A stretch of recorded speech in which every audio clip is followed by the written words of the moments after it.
How many McMahons does it take to screw in a light bulb? 2? None. Light bulb screwed light bulb. Welcome to the Raw Review. Well, we're going to tell you what happened this past Monday on Raw. Go figure. In a review form. Yeah. So... What matches happened? We had the Club and the Vaudevillains defeat the New Day and Enzo and Cass. We had Paige defeat Charlotte. Also happened. We had Sheamus defeat Zack Ryder. Accurate. We had Sami Zayn defeat Cesaro. That is also a thing. We had Kevin Owens and Alberto Del Rio defeat the Lucha Dragons. Uh-huh. And then we had Dean Ambrose defeat Chris Jericho. Yeah. I think I got sounds them all. about right. Is that them all? Yeah, I think that's all. That's them all. Yeah, alright. Gotta catch them all. So we're gonna go through the less important stuff. All of it's the go home show. We didn't even realize Money in the Bank was this Sunday. Yeah. So be prepared for our Money in the Bank predictions. Predictions will come later this week. This was the go home Raw to Money in the Bank. So there's a lot of talking. The matches, except for the first and last, were really short. So there's not much to talk about. So Sheamus and Zack Ryder had words regarding Apollo Crews that led into their match. Sheamus beat Zack Ryder. Sheamus beat down Zack Ryder, and then Apollo Crews saved Zack Ryder. Does it mean or is Apollo Crews looking even more swole? He might be. He looked a little chestier. Yeah. It was weird. He didn't have his wrist tape on. I was like, I can see a lot more of his arm. What's he missing? And it was the wrist tape that usually goes halfway up his forearm. I realized he's proportioned very similarly to David Otunga. Where he's a bit wider than Otunga. He's got like the massive upper torso and then like averagey arms and legs. And I only bring that up because I saw David Otunga on a talk show earlier this week. Oh. Or I guess it's last week now because this is Monday. Yeah, I saw him on the Breaking Ground Reloaded thing when they were talking about one of the guys that got their debut over in India. It was Lovepreet Singh. It was his first big match. He got to do the India tour. We had Rusev stop Titus from happening. Yes. That was good. Titus was about to happen. Rusev saved the world. Yes. Crisis averted. Thank you, Rusev. Now the true American hero that he claims he is. Yes. We had Paige defeat Charlotte in a fairly quick match, which was the result of miscommunication by Dana Brooke. Charlotte was on the outside and came face-to-face with Natty and Becky, who were at ringside, and Dana tried to stop them, and something happened that threw Charlotte back into the ring. She ends up getting hit with the Rampage. So Paige wins. Paige picks up the win, and then Charlotte was really mad at Dana in the back and said that they have a lot to work on before Money in the Bank because they have a tag team match where they will face Natty and Becky this Sunday. Yeah, I really liked Charlotte's backstage promo this go around because it had a really big air of conceitedness to it. She kept throwing out the wrong words. She's like, you're here to be my assistant. I mean protege. Yeah, but like I just like the one where it's like, oh, and you're here to be, you're here or I got you for friendship, and I'm allowing you to be part of my legacy. Yeah. And she did it, but she like looked off in the distance and was like being really dramatic about it, and Dana Brooke was just like, thank you. Like, thanks. Yeah. So I feel like Dana Brooke might be starting to think that Charlotte's kind of losing it. Yeah. Well, I like the fact that promo, like, Charlotte really stepped on all of the things that she tried to backtrack on when Natty and Becky were really poking at her last week. Yeah. And so she started to backstep on a lot of things she was saying. So it was a good reveal for her heel character. But that was all the really unimportant stuff. We opened up with a really funny promo. New Day started, making fun of Kofi's old man shoes. Yeah, his old new shoes. Which were apparently the Steph Curry shoes. And then Enzo and Cass came out and they helped By the way, have you seen Enzo's shoes? Not all of them. I'm going to post a picture here of Enzo's shoes. Okay. They are Air Jargons. Air Jargons. Well, I hope you appreciated that picture that I haven't seen yet until this is edited. Enzo and Cass come out. One, isn't it? They help make fun of the old man's shoes, but then we get the reveal that the night before, they're in New Orleans. Apparently Xavier Woods didn't know where Francesco was, and Francesco was out all night with Enzo Amore. Yeah. And apparently he had his lips all over, he had his fingers all over, he was blowing her better than she'd ever been blown before. And Xavier Woods is like, hey! Nobody blows my girl but me. Oh my god. And then all of this fun is oh, thank you, Rick Martel. All that fun is ruined by both the Vaudevillains and the club coming out, and all of every team is kind of poking in there. Hey, this is why we're gonna win the tag team titles on Sunday. Blah blah blah. And this went into a big 8-man tag team match, which was so much fun to watch. Yeah, it was good.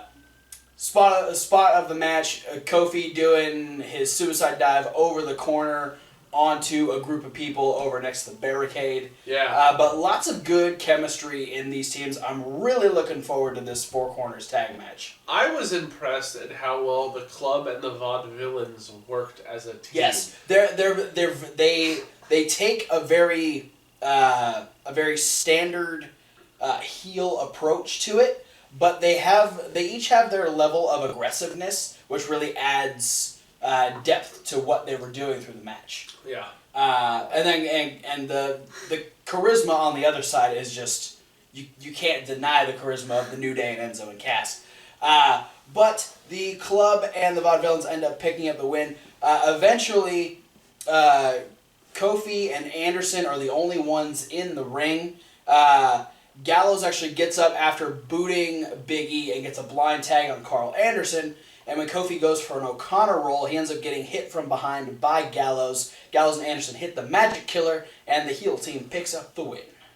Yeah.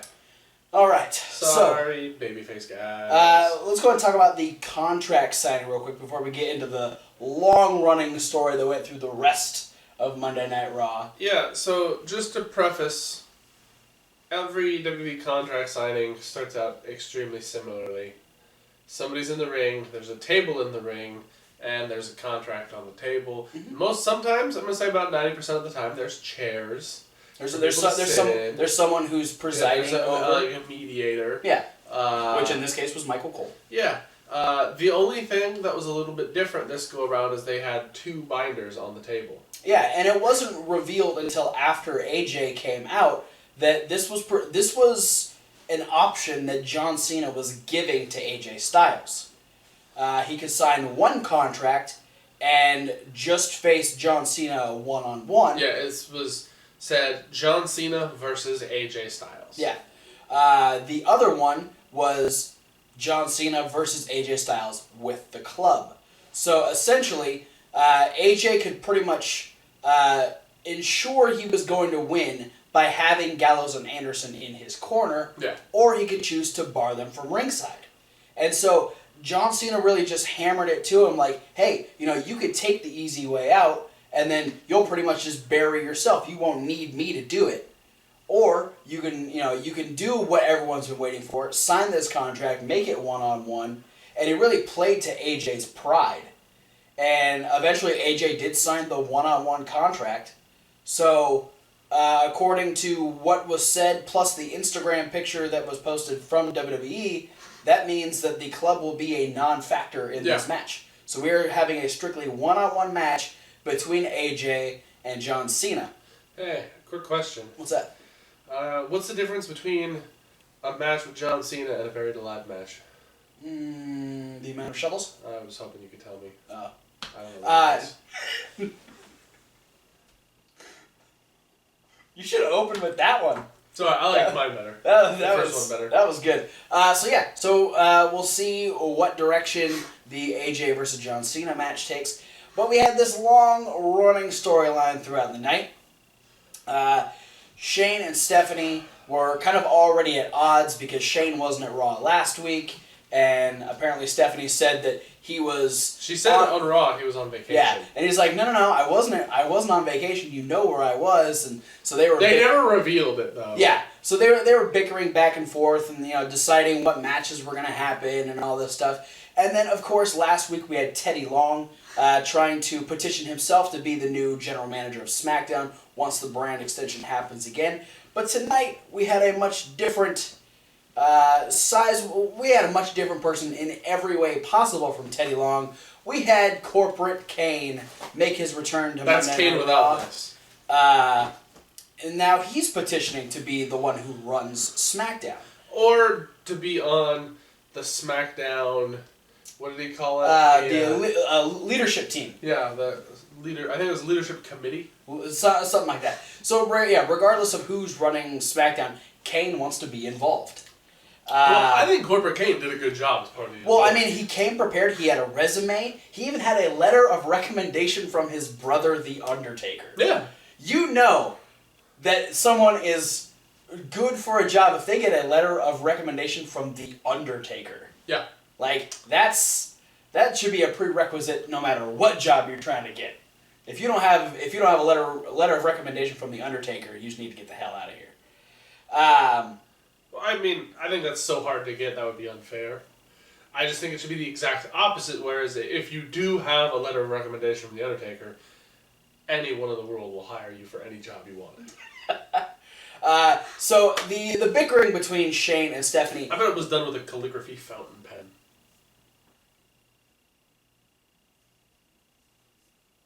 Really? How did you deduce this? It's The Undertaker. He's got a flair for the dramatic. Okay. I bet he writes letters so infrequently, he doesn't have to buy many pens. He's been using the same pen since he debuted. Pretty much. The only other thing he uses it for is dimensions when he's making coffins. Sure. He's printing them. So, Shane and Stephanie's bickering continued throughout the night and involved all of the members of the Money in the Bank ladder match. So we had the Ambrose Asylum, which Shane was able to reinstate the show. Yeah. Because that makes sense. It was good for this purpose, though, because I liked this promo a lot. This was one of the best Roman Reigns promos in a long time. The tension between him and Rollins is so well built and has been such a constant since the breakup of the Shield that they have really good points that they like to hit on. And Dean Ambrose tried to make it real civil. He's like, remember all the good times we had as the Shield? Yeah, I almost felt like Dean Ambrose was like surreptitiously trying to plan a Shield reunion. Yeah, it's like, hey, he's like, I know you guys guess what we could do. I know you guys are fighting over the title, but when it's done, maybe we can go back to do things. The Wyatts aren't around, so there's room for the three guys back together a bit, and the Social Outcasts have been MIA for a while. Maybe we could go against the Club. Whoa. I'm totally on for that match. I'm wanting to see if Shield reunites. I want them to go against the New Day. That'd be good too. So they start sharing some stories, but then eventually Seth Rollins, who was introduced as the scum of the earth by Dean Ambrose, has to make it awkward and says, one of my favorite moments when I was with you guys in this ring is when I took a steel chair to your back and broke up the Shield, and then I went on to do all this cool stuff, and then jerk moves. And then at WrestleMania when I cashed in, Dean, you weren't here for this one, but I cashed in and I stole your championship, I stole your moment, and so then it gets real, and like they start asking each other questions, and Dean's like, hey, I'm the host here, I ask the questions, it's kind of my thing, and so he'd just reiterate whatever they said. How does that make you feel? But eventually, it breaks down to Seth says he's going to take back the title he never lost, and Roman Reigns says after Money in the Bank they won't be calling me the guy. Won't be calling me the guy because I have the championship. They'll be calling me that because I beat you. And then Dean Ambrose is like, well, who's it going to be? Are we going to get Rollins taking the title back? Are we going to get Roman retaining? Or could I maybe win Money in the Bank, cash in, and then I'll be the one to walk out of Money in the Bank as the WWE World Heavyweight Champion. And everyone's like, oh yeah, that could be a thing. That got a pop. Yeah, that got a huge pop. And by the way, just Roman, nobody is actually calling you the guy. No. Except for the commentators. No, there's people calling him the guy. Who? A lot of people online. Really? Yeah. There's more Roman Reigns supporters than most people think. Not at Raw. No, Raw, they were very against Roman Reigns. Yeah, it wasn't until Seth started doing remember when I broke up the Shield, that it kind of started to sway back towards Roman. Yeah, because I just thought it was funny, like, Dean was asking him how his day was, and he's like, not too bad, and immediately everyone's like, boo! We had a day sucked! So eventually... Your eggs were overcooked at breakfast, boo! Eventually, this leads to Ambrose and Reigns actually staring each other down. Rollins shoves Ambrose into Reigns. Reigns goes tumbling out of the ring. Seth attempts a pedigree. Reigns tries to clothesline him. He ducks out of the way. Reigns ends up hitting a Superman punch on Rollins and then turns around right into a Dirty Deeds from Dean Ambrose. So Dean Ambrose is actually the last man standing in this whole segment. And this did not sit well with Stephanie. No. Because she's like, oh, of course, my brother reinstates your show and you get to make it all about yourself. And he's like, well, yeah, Well, it is called the Ambrose Asylum. Yeah, it's kind of got my name on it. It was kind of cool. I liked it. So Stephanie does the one thing that we never, ever would have expected. She puts Dean Ambrose in the main event with Chris Jericho. Didn't we do this on SmackDown? Didn't we do this at Extreme Rules? Didn't we do this prior to that? Payback. That was the other one. Yep, we did.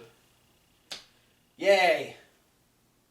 Awesome. We had a handful of Money in the Bank related matches. Yes. Because it's a thing when you have the Money in the Bank match or, WrestleMania where they have the big, last few years they've done the big ladder match for the Intercontinental title. All the people who are in the match have to fight every other person in every single combination that seems humanly possible to put them in against before the match.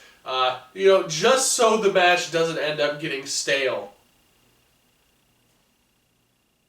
Let's make them all fight each other repeatedly. The first one and best one of the night, though. Oh, absolutely. This is why I started talking. It even started with the promo they had that Cesaro was doing an interview with Renee, and before she could even get the first question out, his opponent Sami Zayn was already there. He's just like, whoop, whoop, whoop. He's like, well, I heard you say my name, and I figured we're in the match together. I figured I could give my 2 cents. Make sure everything's being told correctly. Yeah, she's like, well, I'm in the match, so I could be here in case you want to hear both sides to everything. And Cesaro's like, you need to realize I've been here for 4 years. You've been here for 4 months. You still have a lot to prove, and it better start tonight. And boy, did it ever. Yeah. Because you said right when this match started, you were looking forward to it because back when they were doing the Indies, they had a fantastic match in ROH. Yeah, they were the winner. They were the finals of the I want to say it was called the Race to the Top tournament, and basically it was a tournament they did, and the winner got to be in the main event of like a pay-per-view or something. And yeah, they were in the finals as Claudio Castagnoli and El Generico. Yeah. And they put on an amazing match. Yeah. And I mean it was one of those things that it started off kind of slow, which was good. It really built up. And then they hit a point where it was just nonstop. They were just hitting everything they possibly could. Yeah. And the crowd is just losing it at this point. Both these guys can go in the way that doing independence for so long, and especially the current day style of independent wrestling where everything is so fast and in your face sort of thing. It's it conditioned both of these guys to the fact that even if they've already been wrestling for 5-10 minutes, they can still up and then hit that, like, high pace Yeah. and keep it going for as long as they want. Yeah. Where it seems like it doesn't, like, neither of them have to stop unless they want to. Yeah, and it helps that they have fantastic chemistry, because if they didn't have chemistry, then they could, like, fumble over each other, but it's so second nature for two guys like this to go out and kill it in a match like this. And, Sami Zayn ended up pulling out a move that I didn't expect to end the match, but it was a fantastic move to end on, because Cesaro kept trying to go for finishing maneuvers, and eventually tried to go for a power bomb, possibly setting up for maybe a Ricola bomb, which he's hit. Or like the neutralizers, starting from the same position. Yeah, and so from the power bomb, pomegranate juice. I was going to say the power bomb position. Sami Zayn was able to actually float over into a sunset power bomb of his own, where they were completely off the ground for a good second and a half. Right down into a powerbomb. Sami Zayn picks up the win. Cesaro's like, oh, okay. Was not expecting that one. Yeah, it's not very often you see a match end in that kind of like a counter. Yeah. Where it's like, like you see a lot of matches end with like roll-ups or stuff like that end in the same sort of thing, because essentially that's what it ended up being, is like a sunset flip. But just the way that this was more, like, when you see a roll-up win, it's usually like, oh, cheapo, out of the match. It's a schoolboy or, And this being a counter in such a wrestling-heavy match was more along the lines of making the point that, yeah, Sami Zayn out-wrestled Cesaro today. Well, and the fact that it ended with an impact, too. Yeah. It wasn't just the regular, like, oh, I fell down. I can't kick out of this pin. It was literally like, I would believe that Cesaro could have gotten the wind knocked out of him with a move like that and couldn't kick out. Yeah, and it was the classic of like everything that kind of pin needs. Yeah. Because when they were done, Zayn was firmly grasped onto Cesaro, and he had both legs over both of Cesaro's shoulders. Exactly. So it was he out wrestled him. Yep. He pinned his shoulders to the mat. Classic wrestling. He did. Go Sami Zayn. Sami Zayn in his grandpa hat. Then we also had some issues between Kevin Owens and Alberto Del Rio. Owens went to Shane. He was trying to find Stephanie. Yeah. And could only find Shane and Kane, who were, for some reason, hanging out and being all hunky-dory in the back. And he's like, well, Del Rio just got to the building. Like, he's really late, and I feel like he should be taken out of the Money in the Bank ladder match. Yeah. It was at this point that Del Rio steps into the office and goes, "It was you!" And so we find out that Kevin Owens called airport security and had Alberto detained for 5 hours, which made him late to the building. Yeah, I think this would have gotten over a little bit more, this whole little mini story they were doing about Del Rio being detained, had they mentioned earlier that Del Rio hadn't arrived. If they would have done if there would have been a reason why it was a big deal that Alberto was late. If they would have done like a promo like they did last week, they're like, they have everyone out there getting ready to do a promo, where's Del Rio? Or, even say like the opening match was supposed to be Alberto Del Rio versus Apollo Crews or something. Yeah. Like Del Rio's music hits and he's nowhere to be found. Yeah. Kind of thing. It could have been tweaked, but it was still funny to see them and then Del Rio starts yelling at him in Spanish, and Kevin Owens is like, "Ooh, Spanish! Always for the Spanish. You always do." Well, guess what? You're not the only person who can speak another language. So Del Rio's yelling at him in Spanish, and Kevin Owens starts yelling back in French.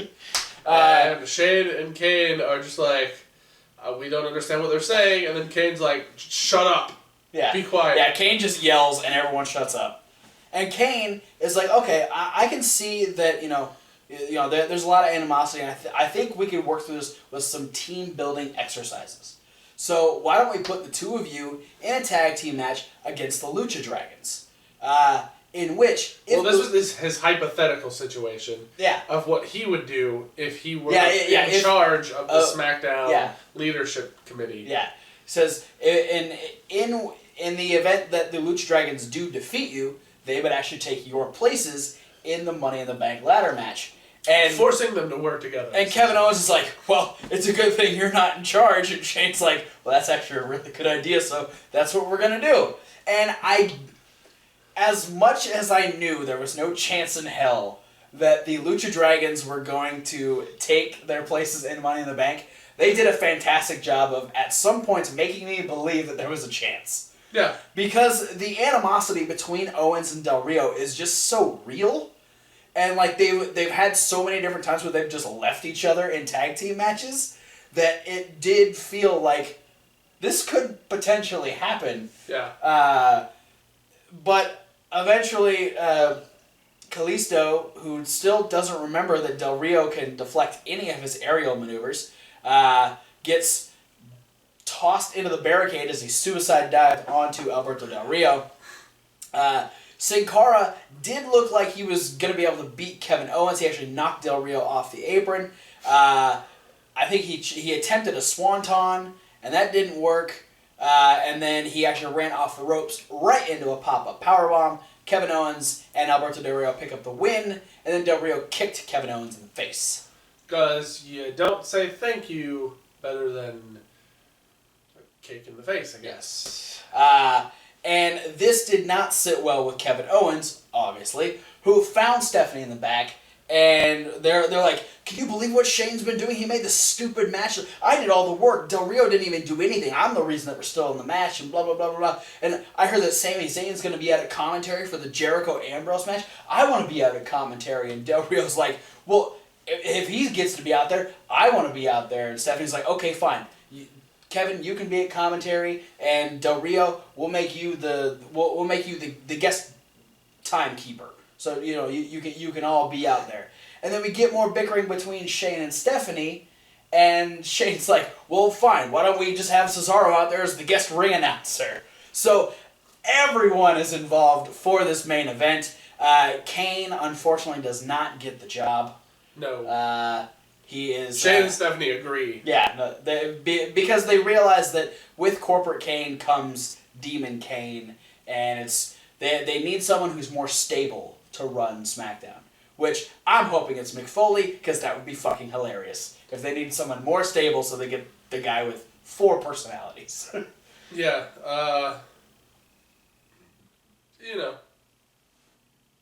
Sad for Kane. Maybe we'll have tryouts.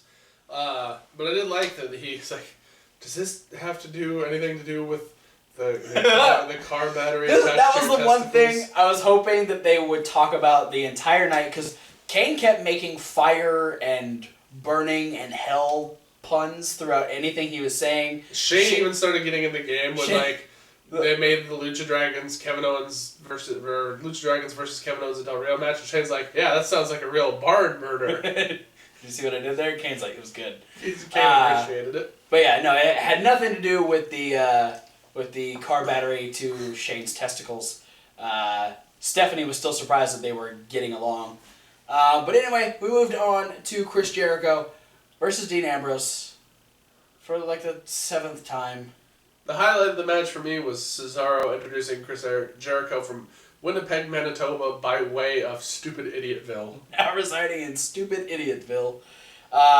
Also, there was at one point where tensions just started getting real high on the outside. Zayn, Owens, Del Rio, and Cesaro all kind of like converge at one point, and Del Rio's got a chair. Well, it looked really funny because like Cesaro and Owens were sitting like right next to each other because Owens was at commentary, and then Cesaro was sitting like where Lillian usually sits. And then Zayn was on the other side of JBL. Yeah, so like Owens looked like he was gonna do something, so Sami Zayn stood up. Yeah. And then Owens stood up, and then like took their headsets off, and like Zayn started walking over, and then like you see Cesaro stands up, and so they're like kind of like boxed in, and then like Del Rio walks in front of all of them, like off screen, holding a chair, he's just like he amped this shit up. He's ready. Like, he's ready to fucking go. He's just like, I'm gonna win,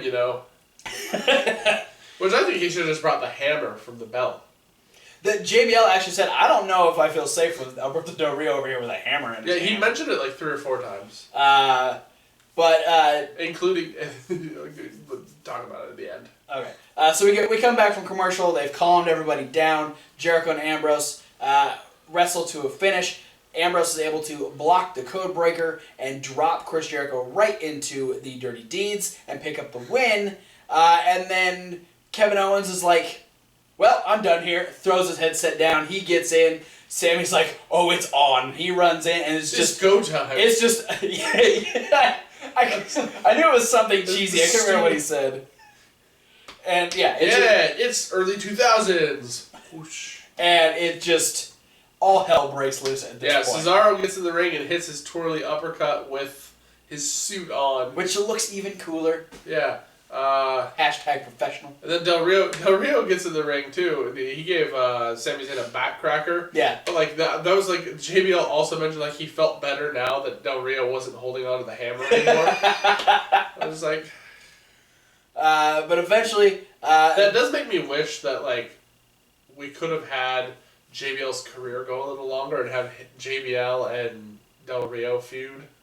Oh, like the rich American versus the rich Mexican aristocrat. Yeah. That would have been good. Because it would have been, it would have been similar, I think, to JBL and Eddie's feud. But like opposite of it like Alberto Del Rio is literally like the opposite of Eddie Guerrero. Yeah. So it would have been JBL versus, and I don't know who would have been the babyface in this one, but it would have been JBL versus somebody who thought of themselves as high as JBL thinks of himself. I bet, just because of the racial difference, I bet Del Rio would have been the face.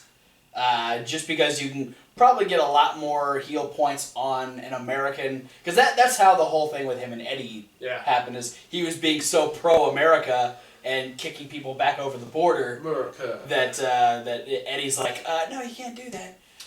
Fun fact, that's what happened to S.A. Rios. JBL threw him back over the border. Oh. That's why we never saw him again. So, in the end, Chris Jericho winds up in the ring all by himself with a ladder, climbs up, grabs the briefcase, and crosses his legs like a little girl, which is his new pose, along with the drink it in man. Jericho's so good at being stupid and annoying and heel. I'm going to come up with a new word. Jericho is memeable. That's... You are absolutely right. Jericho is memeable. If you don't believe us, check these out. This is just memes for days. Yeah, a lot of it starting with him taking the thumbtack. Yeah, the thumbtacks, and then his ladder sit from last week's Raw. Yeah. So all in all, that was the Go Home Raw 2 Money in the Bank. Entertaining. I could have done for some more matches, some longer matches, some less talking would have been cool. They filled in a lot of time with the opening promo. Shield video packages too. Yeah, we didn't need that. Like, if you give a shit about these 3 guys, you know where they came from. That's my mentality about it. I know the whole Shield storyline. Yeah, that's just what, WWE. That's what started this show. Feels like everybody are like goldfish. They just like forget. Memory span of like 5 minutes. Anyway, overall, it was enjoyable. I think they did some good stuff, really amping up Money in the Bank. Stop calling it WrestleMania worthy. That's bugging the shit out of me. We don't need that at all. Yeah. It's not WrestleMania. It's Money in the Bank. If you want to say, hey, this is kind of like WrestleMania, you should wait till SummerSlam, because SummerSlam's kind of like WrestleMania. But hotter. Exactly. So thanks for watching the Raw Review. Be sure to like, comment, and subscribe. Yeah, and check out all the links we have in the description, because that'll link you to all the different ways you can communicate to us via email and social media platforms, and it also has a link to our podcast at soundcloud.com if you want to hear us rather than see us. But if you do want to see us, you can check out that playlist where all of our videos throughout the week will pop up on the It's a little bare now. But yeah, you're watching Raw. Unless you're watching this at the end of the week and there's a ton of videos. Yeah. Because by the end of the week, we will have all of our usual reviews. We're going to be adding in Money in the Bank predictions and the return of Thomas's Top 5. So be sure to look forward to that. And share the videos if you can. We appreciate all the people that have been subscribing, liking the videos. We like appreciate you. We like you guys. Thanks for watching, and we'll see you at whatever video you decide to watch next.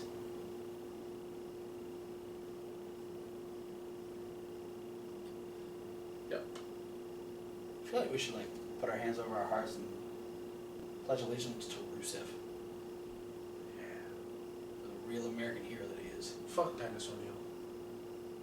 Take the fish.